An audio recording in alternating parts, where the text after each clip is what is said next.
Oh, they were majestic bastards, and they knew it. Ask any warden dumped arse over ears for not picking nits. See, trainer and beast had a kinship, and both knew what they wanted. For Griffon, that bond meant grooming. Couldn't fault them. They needed what they needed.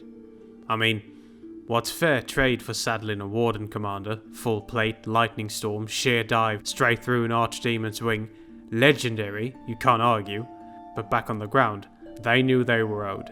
And you couldn't shortcut and douse them. They had all the majesty of a paddling rat if you waterlogged the feathers. No, it was a grueling task of preening 30 bloody feet of wing. And you'd better remember, or maybe the thing got pissy next flight and cut an oak too close. Give you a love tap so hard your next helm dented. Still, everything in balance, every talent tipped, there was nothing that compared. You could reach down from the sky and cradle Thedas in your hand. Welcome once again, my dear students, to another lecture of Dragon Age, the Flora and Fauna of Thedas. Today, we have a very interesting subject matter at hand. This lecture will center around the majestic Griffons, the flying beasts that was, and is still known today, as the mounts and companions of the Grey Wardens of old. Without further ado, let's start the lesson. The flying half-lion, half-eagle creatures known as Griffons, or Aerials in some texts, are some of the most fascinating and visually striking beasts to have ever existed on the continent of Thedas. Where the creatures originated from is still a mystery, and there are various contradicting sources on the matter. The Fog Dancers, native to the island of Saharon, claim that the Griffons originally came from their island, according to their old legends and tales. Even more dubious and untrustworthy sources, may I add, claim that the creatures originated in the wandering hills of the Anderfels.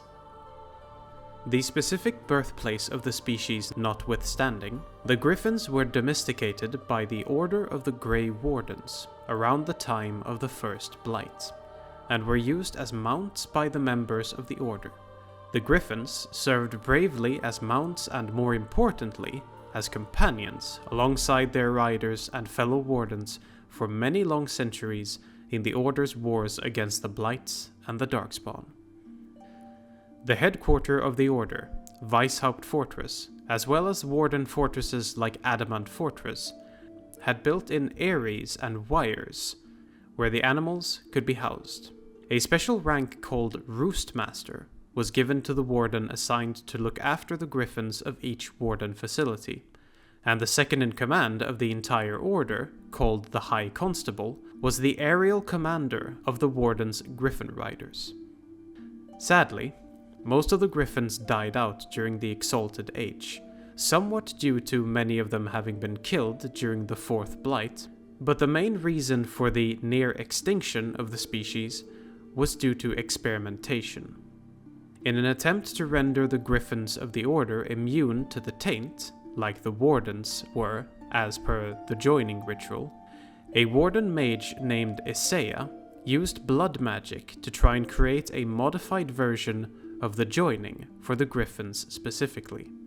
In the end, this experiment backfired, with the Griffons subjected to this ritual becoming uncontrollably aggressive towards both friend and foe before dying not long after.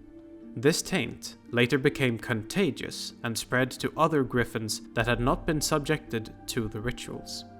This led to many of the Griffons having to be put down or die a painful death as a result of this ritual.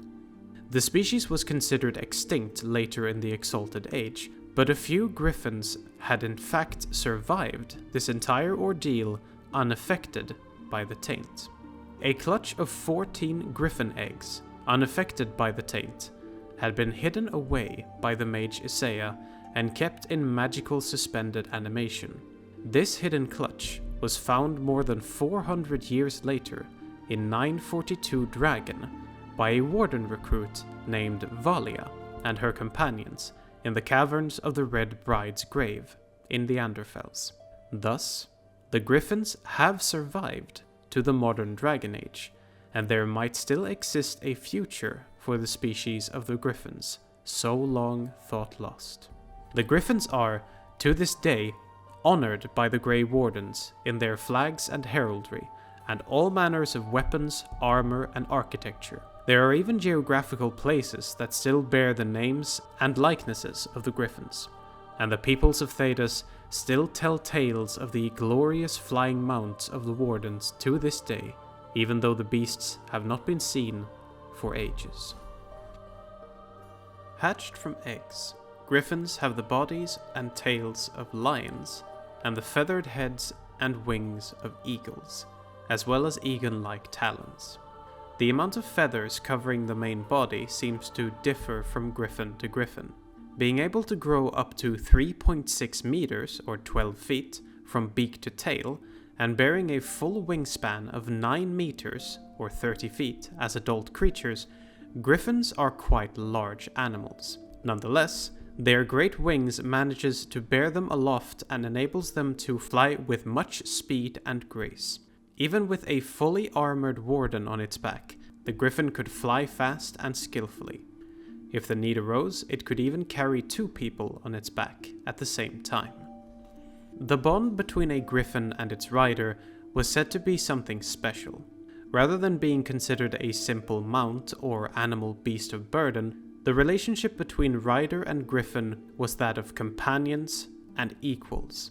Griffons did not just allow anyone to ride them, and in a way, they chose the rider themselves, refusing to bear on their backs those that they did not want to.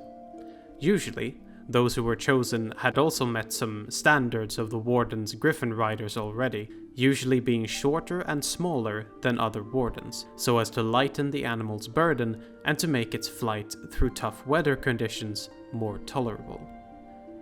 Those who were chosen as Griffon riders were treated with reverence, respect, and caution, as they were responsible not only for the Order's main way of communication between nations up until the Exalted Age, but also for one of the Order's most ferocious and effective units in combat. The Griffon expected to be groomed for its willingness to bear a rider on its back, and could be quite vindictive in their behavior if this task was neglected. But if the wings and all feathers were pruned, and the rider respected the Griffon in question, then a strong bond of friendship often blossomed between rider and animal that would hold through thick and thin. Indeed, if a rider were to die in battle or of some other circumstance, it would not be rare for the Griffon of said warden to mourn the loss of its rider. For Griffons are quite expressive animals, able to, as mentioned, express sorrow and loss, but also happiness and joy. Griffons have bright gold-colored eyes, and were they to close them halfway, then the animal is pleased. Griffons, not surprising since they are part cat, can also purr to show when it is content and happy. That concludes this lecture about the magnificent Griffons, companions and mounts to the Grey Warden Order, long thought extinct, but recently rediscovered. A glimmer of hope and a future might still exist for this winged species in Thedas. Thank you all very much for listening. I have been Professor Absalom, and I will see you all in the next lecture. Thank you once again for watching this video. I am currently working on a longer video, the first in a series about the major nations of Thedas. It's gonna take a while to get done, but it's going to be worth it, so just hang tight. In the meantime, I thought you might enjoy this lecture about the Griffons. Remember to like, comment, and subscribe. And until next time, have a good one.